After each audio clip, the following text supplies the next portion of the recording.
Welcome to Srivastava classes. आज के इस वीडियो के अंदर हम अपने सब्जेक्ट हिस्ट्री, जिसका कि नाम है भारत का इतिहास 300 से 1200 ईस्वी, इसकी हमारी थर्ड यूनिट चल रही थी, जिसका हम फर्स्ट पार्ट ऑलरेडी अपलोड कर चुके हैं, जिसका लिंक आपको डिस्क्रिप्शन बॉक्स में मिल जाएगा। और फ्रेंड्स, ये हमारा थर्ड यूनिट का सेकेंड पार्ट है, जिसका नाम है गुप्तोत्तर काल में परिवर्तन, प्रारंभिक मध्यकालीन भारत। चलिए स्टार्ट करते हैं अपना सेकेंड पार्ट का फर्स्ट टॉपिक। तो जो सबसे पहला हमारा फर्स्ट टॉपिक है वो है अर्थव्यवस्था। एक बात और मैं आपको बता दूं फ्रेंड्स, हम ऑलरेडी हमारे फर्स्ट पार्ट के अंदर मध्यकालीन भारत जो था उसकी राज व्यवस्था को पढ़ चुके हैं। अब इस वाले पार्ट के अंदर हम अर्थव्यवस्था और समाज के बारे में पढ़ेंगे। तो अब हमारा फर्स्ट टॉपिक है अर्थव्यवस्था। हिंसान के विवरण से कृषि के विकास के बारे में पता लगता है। पहले तो यही बता देती हूँ अर्थव्यवस्था का मतलब क्या हुआ। मतलब हम इसके अंदर देखेंगे, इस पूरे टॉपिक के अंदर हम ये देखेंगे कि प्रारंभिक मध्यकालीन भारत का जो समय था उस टाइम पे लोग अपनी आजीविका कैसे चलाते थे, मतलब कैसे पैसा कमाया जाता था, कैसे क्या काम किए जाते थे, ये सब वगैरह वगैरह। तो हिंसान के विवरण से कृषि के विकास के बारे में पता लगता है। तो हिंसान जो है ये एक चीनी यात्री हैं, यानी चाइना से जो है चीन के ये एक यात्री हैं जो भारत में आए थे, और इन्होंने उस टाइम के सारा कुछ देखने के बाद अपना एक पूरा विवरण दिया, जिसमें ये पता चलता है कि कृषि के विकास के बारे में पता चलता है कि उस टाइम तक कृषि का विकास जो था वो काफ़ी हद तक हो गया था। इस अवधि में कृषि का विकास काफ़ी हद तक हुआ था। तो उनके इस विवरण से पता लगता है कि प्रारंभिक मध्यकालीन भारत में कृषि का जो विकास था वो काफ़ी हद तक हो चुका था। किसानों की स्थिति में बदलाव आने लगा। किसानों की जो स्थिति थी उस टाइम की किसानों की, उसमें बदलाव आने लगा था, यानी कि अब उनकी स्थिति बेहतर होने लगी थी। तो एक तरीका तो क्या हुआ फ्रेंड्स, कमाने का, यानी कि अपनी आजीविका चलाने का, खेती। उस टाइम पे खेती जो थी ये एक मेन एक तरीके से इनका आजीविका चलाने का तरीका था। इनकी जो अर्थव्यवस्था थी वो कृषि आधारित अर्थव्यवस्था थी प्रारंभिक मध्यकालीन भारत की। नेक्स्ट हमारा पॉइंट है शिल्प उत्पादन बढ़ा, व्यापार और नगरीकरण का विकास हुआ। उस टाइम पे शिल्प उत्पादन जो था वो भी काफ़ी बढ़ा, और व्यापार और नगरीकरण जो है इसका भी काफ़ी विस्तार हुआ। सभी क्षेत्रों की अर्थव्यवस्था एक जैसी नहीं विकसित हो पाई। तो क्या हुआ फ्रेंड्स, जैसे कि एक पूरा साम्राज्य है, इस साम्राज्य के एक ये क्षेत्र है, एक ये है, एक ये है, एक ये है, तो ऐसे पूरा एक क्षेत्र है। मैं एक डायग्राम के थ्रू समझाती हूँ आपको। जैसे कि देखिए ये मेरा पूरा एक हो गया साम्राज्य, ठीक है, आई होप आपको दिखाई दे रहा होगा। ये मेरा पूरा एक साम्राज्य हो गया। इसको मैंने 4 क्षेत्रों के अंदर बांट दिया, 1 2 3 4। तो क्या हुआ, जैसे कि एक क्षेत्र जो है वो ज़्यादा अच्छा डेवलप हो गया, यानी इसके अंदर जो विकास हुआ वो काफ़ी अच्छे लेवल पे हो गया, लेकिन दूसरी जगह नहीं हुआ। तो क्या हुआ, सभी क्षेत्रों की जो अर्थव्यवस्था थी, यानी कि उनकी आजीविका का जो तरीका था, उनका अपनी कमाने का जो तरीका था, वो हर जगह एक जैसा विकसित नहीं हो पाया। किसी जगह पे तो लोग जो थे वो बहुत ज़्यादा अच्छे तरीके से उन्होंने अपनी अर्थव्यवस्था का विकास कर लिया, और किसी जगह पे बहुत ज़्यादा गरीबी रह गई। तो क्या हुआ, इसी तरीके से इन्होंने बोला है कि हर जगह का अलग अलग तरीके से अर्थव्यवस्था रही। गाँव में भूस्वामियों का नया वर्ग सामने आया। अब ये भूस्वामी कौन है, जमीन के जो मालिक होते थे, जमींदार वगैरह। तो गांव के अंदर जमींदारों का एक नया वर्ग सामने आया उस टाइम पे। तो जमींदारी हुई, यानी कि उस टाइम पे जब भी अगर किसी लोगों को पैसों की ज़रूरत पड़ती थी तो वो भूस्वामियों के पास जाते थे और पैसे ले लेते थे। तो इसका मतलब क्या हुआ, ये जो भूस्वामी थे ये गाँव के अमीर लोगों में आते थे।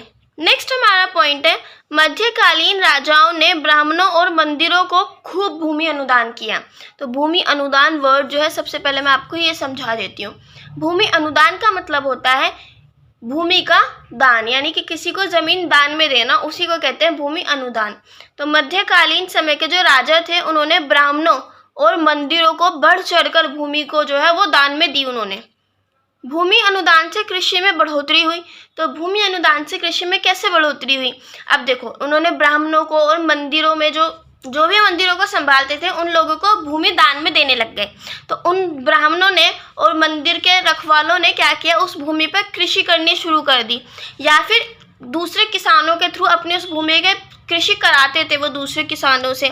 तो उससे भी क्या हुआ, जो लोग उनकी भूमि पर कृषि करते थे वो अपनी आजीविका उसी से चलाते थे, यानी वो तो उनके यहाँ पे कृषि करते थे, और वो जो भूमि भूमि के स्वामी होते थे, जो ब्राह्मण या फिर जो भी होते थे, वो उन्हें या तो पैसा देते थे या फिर अपनी उस कृषि में से थोड़ा सा हिस्सा उनको दे दिया करते थे।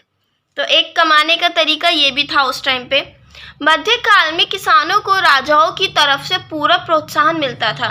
तो ये जो हमारा प्रारंभिक मध्यकालीन भारत था, इसके अंदर जो किसान थे, इनको राजाओं की तरफ से पूरा प्रोत्साहन मिलता था, यानी कि राजा अपनी तरफ से पूरा सपोर्ट करते थे किसानों को।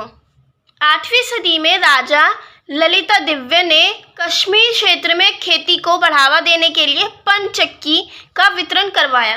तो 8वीं सदी में, यानी कि प्रारंभिक मध्यकालीन भारत के अंदर ही जब 8वीं सदी थी, तो राजा ललिता दिव्य ने क्या किया, कश्मीर के अंदर खेती को बढ़ावा देने के लिए, यानी कि खेती और ज़्यादा अच्छी हो, किसानों को प्रोत्साहन देने के लिए उन्होंने पनचक्की यानी पानी की चक्की जो थी उसका वितरण करवाया। उन्होंने वो सब बांटा किसानों को, ताकि किसान मोटिवेट हो और बढ़ चढ़कर खेती करें और उनका जो राज्य है उसकी अर्थव्यवस्था काफ़ी अच्छी रहे। पल्लव राजा ने पालार घाटी में कांचीपुरम के चारों ओर अनेक तालाबों का निर्माण सिंचाई के लिए करवाया। तो अब ये भी एक सबूत मिलता है कि पल्लव राजा जो थे, उन्होंने पालार घाटी में, अब ये कांचीपुरम में एक पालार घाटी थी, उसके चारों तरफ उन्होंने क्या किया, उनके चारों तरफ बहुत सारे तालाब जो थे उनको बनवा दिया। और उन तालाबों को बनवाने के पीछे जो एक मेन मोटो था वो ये था कि उनके किसान जो है वो अपने खेतों में उनके पानी से, तालाबों के पानी से आराम से सिंचाई कर सके, उन्हें सिंचाई के लिए दिक्कत ना उठानी पड़े। तो आपने यहाँ पे भी देखा कि जो राजा थे वो अपने किसानों को कितना प्रोत्साहन कर रहे हैं, उनके लिए अच्छे अच्छे काम कर रहे थे। तमिलनाडु में पांड्य राज्य के दौरान सिंचाई के साक्ष्य मिले हैं। तमिलनाडु में जब पांड्य राज्य चल रहा था, यानी पांड्यों का शासन था, तो उसके दौरान भी सिंचाई के काफ़ी सारे सबूत मिले हैं। यानी ऐसी बहुत सारी चीज़ें देखने को मिली है जिससे ये पता चलता है कि हाँ, उस टाइम पे भी सिंचाई के जो है काफ़ी सारी चीज़ें बनाई गई थी, ताकि लोग जो है वो, मतलब किसान जो है वो सिंचाई कर सके आसानी से। इन्होंने कई सिंचाई परियोजनाओं पर कार्य किया था। तो तमिलनाडु में जो पांड्य राज्य थे, मतलब पांड्य के जो राजा शासक रहे, उन्होंने सिंचाई परियोजनाओं पर काफ़ी सारी ऐसी सिंचाई परियोजनाएं थी जिन पर इन्होंने काम किया था। कृषि का विस्तार हर दृष्टि से एक व्यापक घटना थी। कृषि का जो विस्तार था, यानी कि फैलाव था, वो हर नज़रिए से एक बहुत ज़्यादा अच्छी, बहुत बड़ी घटना थी। क्योंकि फ्रेंड्स, मैंने अभी आपको पहले भी बताया था कि उस टाइम पे जो अर्थव्यवस्था थी वो कृषि आधारित थी। तो लोग जो अपनी ज़्यादा मैक्सिमम लोग जो थे वो अपनी आजीविका कृषि के आधार पर ही चलाते थे। दूसरा, उस टाइम पे शिल्प उत्पादन भी बढ़ने लगा और व्यापार भी होने लगे थे, जिनके ज़रिए लोग अपने काम जो थे वो करते थे। कृषि के विस्तार की वजह से राज्यों के उदय और नए समुदाय बनने में काफ़ी मदद मिली। कृषि का जैसे जैसे विस्तार हुआ, तो इस विस्तार की वजह से अलग अलग नए नए राज्य बनने लगे और नए नए समुदाय बनने लगे। तो कृषि के विस्तार की मदद से राज्यों को और नए समुदायों को काफ़ी मदद मिली अपना विकास करने में भी। कुछ इतिहासकारों का मानना है कि ग्रामीण अर्थव्यवस्था में तरक्की से गैर ग्रामीण अर्थव्यवस्था व्यापार में ठीक से तरक्की नहीं हो पाई। अब कुछ इतिहासकार ऐसे भी हैं, इतिहासकार कौन फ्रेंड्स, वो जो इतिहास को पढ़ते हैं, उसके बारे में नॉलेज इकट्ठी करते हैं और उनको लिखते हैं। तो कुछ ऐसे इतिहासकार भी हैं जिनका ये मानना है कि गाँव की जो अर्थव्यवस्था थी उसमें तो अच्छी खासी तरक्की हुई, लेकिन गाँव की तरक्की से गैर ग्रामीण अर्थव्यवस्था, यानी कि ऐसे इलाके जो ग्रामीण नहीं है, जो गांव नहीं है, यानी कि शहरों की जो अर्थव्यवस्था थी और व्यापार थे, उनमें ठीक से तरक्की नहीं हो पाई। इन शॉर्ट अगर मैं आपको बताऊं तो कुछ इतिहासकारों का ये कहना था कि गाँव में तरक्की की वजह से शहरों की तरक्की नहीं हो पाई। आरंभिक मध्यकालीन भारत में ईसा की 10वीं सदी के अंत तक व्यापार घटकर न्यूनतम बिंदु पर पहुंच गया। तो आरंभिक मध्यकालीन हमारा जो भारत है, इसकी ईसा की 10वीं सदी, तो जब इस 10वीं सदी का एंड होने लगा, यानी ये ख़त्म होने लगी, तो इसके अंत तक व्यापार जो था भारत के अंदर वो एकदम से बहुत ज़्यादा घट गया और वो एकदम पूरी तरीके से जीरो पर आ गया, मतलब घटकर न्यूनतम बिंदु पर पहुंच गया, बहुत ज़्यादा कम हो गया। यानी भारत के अंदर व्यापार जो था वो बहुत कम होने लगा था। सिक्कों की प्रसार संख्या भी काफ़ी कम हो गई और क्या हुआ, 10वीं सदी के अंत तक व्यापार भी कम हो गया और सिक्कों को बनाने की यानी सिक्कों को जिन संख्याओं में प्रसार किया जाता था, सोचो पहले 1.5 लाख सिक्के प्रसारित कर दिए गए अपने राज्य में, उससे पहले सोचो 2 लाख कर दिए गए। लेकिन क्या हुआ, 10वीं सदी के अंत तक सिक्कों को जो प्रसार करने की संख्या थी उनकी वो काफ़ी कम हो गई। सोचो क्या पता 10,000 ही रह गई हो, पहले जहाँ 1.5 लाख सिक्के निकाले जा रहे थे अब 10,000 निकाले जा रहे हैं, तो काफ़ी कम हो गई। जिससे कई इतिहासकारों का मानना तो ये है, उन्होंने ये बोला कि 10वीं सदी के अंत तक जो प्रारंभिक मध्यकालीन भारत था वो काफ़ी गरीबी झेल रहा था, यानी कि उसमें गरीबी आ गई थी, अर्थव्यवस्था उसकी बहुत ज़्यादा डगमगा गई थी। लेकिन काफ़ी सारे इतिहासकारों का ये भी मानना है कि ऐसा सिक्कों की संख्या से उन्होंने ये नहीं माना कि भारत की जो अर्थव्यवस्था थी वो डगमगा गई। उनका मानना है कोई और कारण होगा जिसकी वजह से संख्या कम हो गई सिक्कों को प्रसार करने की। ज़रूरी नहीं है कि भारत की अर्थव्यवस्था गड़बड़ा गई हो। पुजारियों और शिल्पकारों समेत शहरी पेशेवर जीविका की तलाश में नगर छोड़कर देहातों की तरफ चलने लगे थे। पुजारी और जो शिल्पकार थे इनके समेत ऐसे बहुत सारे शहरी पेशेवर भी थे जो अपनी जीविका चलाने के लिए उन्होंने नगर छोड़ दिया, यानी शहरों से निकलकर वो गांव की तरफ चलने लगे थे। क्योंकि मैंने अभी आपको बताया था गांव में ज़्यादा तरक्की हो रही थी उस टाइम पे शहरों के मुताबिक। तो ये तो अभी हमने पूरा पढ़ा कि उस टाइम पे अर्थव्यवस्था से रिलेट क्या क्या अर्थव्यवस्था रही, कैसे कैसे। नेक्स्ट हमारा जो टॉपिक है वो है समाज। तो उस टाइम पे समाज की बनावट कैसी थी, यानी कि समाज में क्या क्या चीज़ें थीं, कैसा समाज था उस टाइम पे। तो इस अवधि में जाति प्रथा समाज का एक महत्वपूर्ण हिस्सा बन चुका था। तो मध्यकालीन भारत में जाति प्रथा जो एक कुप्रथा है वो समाज की महत्वपूर्ण हिस्सा बन गई थी। यानी उस टाइम पे जातियों को बहुत ज़्यादा भेदभाव किया जाता था, ऊंच नीच वाला सिस्टम था कि ब्राह्मण है तो वो ऊंचे हो गए, शूद्र है तो वो सबसे निचली जाति के हो गए, उन्हें छुआछूत मान लिया। तो जाति प्रथा में का समाज में बहुत ज़्यादा बोलबाला था। जाति प्रथा के अनुसार लोग अपनी जाति में ही विवाह कर सकते थे। तो जाति प्रथा के हिसाब से लोग सिर्फ और सिर्फ अपनी जाति में ही शादियां कर सकते थे। जैसे आजकल तो इंटरकास्ट मैरिज भी हो जाती है फ्रेंड्स, लेकिन उस टाइम पर सिर्फ और सिर्फ अपनी ही जाति में शादी कर सकते थे। ब्राह्मण व्यवस्था में 4 वर्ण थे। तो ब्राह्मण व्यवस्था थी और उसके अंदर 4 वर्ण थे उस टाइम पे समाज के अंदर, जिसमें ब्राह्मण, क्षत्रिय, वैश्य और शूद्र। और इन चारों वर्णों को काम के आधार पर बांटा हुआ था, यानी कि इन चारों वर्णों के अलग अलग काम थे। ब्राह्मण जो थे पूजा पाठ वगैरह करते थे, दान लेते थे। और क्षत्रिय जो थे ये सैनिकों की तरह काम करते थे, खेती करते थे। वैश्य जो थे ये भी मेनली खेती करते थे। और शूद्र जो थे ये वैसे इन्हें कहा जाता था कि तुम हमारी सेवा के लिए पैदा हुए हो। शूद्र को बहुत ज़्यादा नीची जाति का माना जाता था।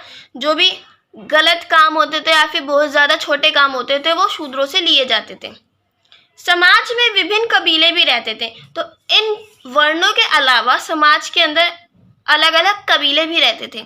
ये कबीले खेती भी करते थे और चीज़ें इकट्ठी करते थे, यानी किसी जगह से कुछ इकट्ठा कर ले, किसी से कुछ, तो खेती और चीज़ें इकट्ठा करने का काम करते थे।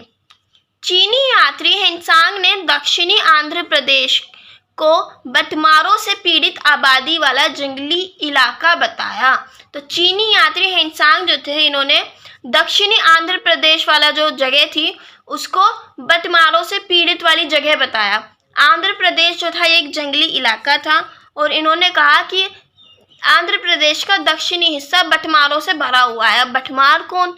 बटमार होते हैं फ्रेंड्स वो जो लूटपाट करते हैं, एक तरीके से डाकुओं की तरह जो होते हैं ना लूटपाट करने वाले, उनको बटमार कहते थे। तो ये खाना बदोश जीवन जीते थे। तो ये जो बटमार थे ये खाना बदोश जीवन जीते थे, यानी कि एक जगह पर ठहर कर नहीं रहते थे, कभी कहीं ऐसे भटकते रहते थे। और इनकी आजीविका लूटपाट थी, ये अपना जो आजीविका चलाते थे लूटपाट से चलाते थे। कुछ लोग पशुपालन के द्वारा अपना जीवन यापन करते थे। तो उस टाइम पे समाज में कुछ लोग पशुपालन के द्वारा भी अपना जीवन बिताते थे। ये वाला जो पॉइंट है फ्रेंड्स आप इसको अर्थव्यवस्था के अंदर भी डाल सकते हैं। हर वर्ण विशिष्ट कामों से जुड़ा था। मैंने आपको बताया था अभी कि हर वर्ण जो था ब्राह्मण, क्षत्रिय, वैश्य, शूद्र, चारों वर्ण जो थे अलग अलग काम करते थे। इन सबके काम बटे हुए थे। वैश्य सामान्यतः कृषि करते थे, लेकिन इस समय तक शूद्र भी कृषि करने लगे थे। मैक्सिमम कॉमनली तो जो वैश्य वर्ण था ये खेती करते थे, लेकिन इस समय तक शूद्र भी खेती करने लगे थे। तो इसकी वजह से भी क्या हुआ, तो उसमें समाज में ये माना जाने लगा, इसको मतलब 3 बातें आई। अब इस बात से 3 बातें निकल कर आई, इतिहासकारों के 3 विचार आए। किसी इतिहासकार का जो मानना हुआ ये हुआ कि वैश्य भी इतने निचले हो गए, मतलब इतने निम्न हो गए कि वो बिल्कुल शूद्र के बराबर हो गए। किसी ने कहा शूद्र ने अपनी मतलब जो उनकी हैसियत थी उसे बढ़ाकर वैश्यों के बराबर कर लिया। तो ये अलग अलग बात जो मतभेद आएंगे, इतिहासकारों के मतभेद आए। भारत का एक बड़ा भाग जंगलों से भरा पड़ा था, जिसमें पशु चराने और कृषि करने वाले और कबीलों के समूह निवास करते थे। तो उस टाइम पे भारत का एक बहुत बड़ा हिस्सा जंगलों से भरा हुआ था, यानी भारत में बहुत ज़्यादा मात्रा में जंगल थे, जिसमें पशु चराने वाले, कृषि करने वाले और कबीलों के कुछ समूह रहते थे। अस्पृश्य जातियों की संख्या बहुत बढ़ गई, यानी कि इस समय में जो समाज था उसके बीच में अछूत जातियां जो थी, अस्पृश्य यानी कि अछूत, जिनको छुआ ना जाता हो, जिन्हें छुआ ना जा सके, तो ऐसी जातियों की संख्या बहुत ज़्यादा बढ़ गई। अस्पृश्य शब्द का जो सबसे पहला इस्तेमाल था वो इसी अवधि में हुआ था, यानी अस्पृश्य शब्द जो था इसका सबसे पहली बार इसका इस्तेमाल मध्यकालीन वाला जो समय था इसी के अंदर हुआ था। ये लोग बहुत दयनीय जीवन बिताते थे, यानी ये अस्पृश्य जातियां जितनी भी थी, जिन्हें अछूत जातियां माना जाता था, ये बहुत दयनीय जीवन बिताते थे।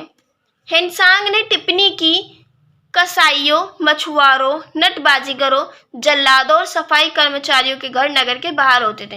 तो हिंसांग ने अपने एक विवरण में ये भी टिप्पणी की कि ये जितने भी लोग थे, कसाई, मछुआरे, नटबाजीगर, जल्लाद और सफाई करने वाले, इनके घर नगर के बाहर होते थे। जैसे नगर है तो इनके बाहर इनके घर होते थे और इनके घरों को चिन्हित कर दिया जाता था, यानी अलग से निशान लगा दिए जाते थे ताकि इनके घरों की पहचान की जा सके कि ये अछूतों के घर हैं। गुलामी प्रथा बिना किसी खास बदलाव के ऐसे ही चलती रही। तो जैसे पहले टाइम पे गुलामों की जो प्रथा थी वो चलती रही, तो इस टाइम में भी इस प्रथा के अंदर इतना बदलाव नहीं हुआ और वो बिना बदलाव के ऐसे ऐसे चलती रही। ब्राह्मणों ने नारियों की स्वतंत्रता पर पूरी तरह पाबंदी लगा दी।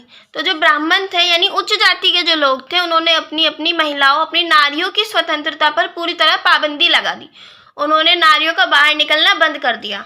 नारियों को संपत्ति और शूद्र की श्रेणी में रखने की प्रवृत्ति बढ़ गई, यानी कि उस टाइम पे, उस समय में समाज में नारियों को अपनी संपत्ति समझ के रखा जाने लगा। जैसे आज के टाइम पे हम लोग अपना सोना चांदी कितना संभाल कर रखते हैं ना फ्रेंड्स, तिजोरियों में, तो ऐसे उस टाइम पे नारियों को संपत्ति की तरह संभाल के रखा जाने लगा और इन्हें शूद्र की श्रेणी में रखा जाने लगा, यानी इनकी इतनी इज्जत थी नहीं। रजस्वला होने के बाद उनका विवाह निंदनीय माना जाता था।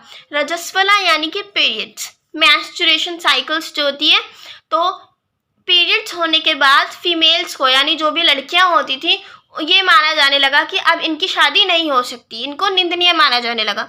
मतलब ये था कि जब तक उनके पीरियड्स नहीं आते, यानी कि रजस्वला से पहले उनकी शादी कर दी जाए, छोटी उम्र में ही उनकी शादी कर दी जाती थी, उसके बाद उनकी शादी नहीं की जाती थी। एक महाशय ने तो ये भी विधान कर डाला कि विवाह के समय वधू की आयु वर की आयु की 1/3 होनी चाहिए।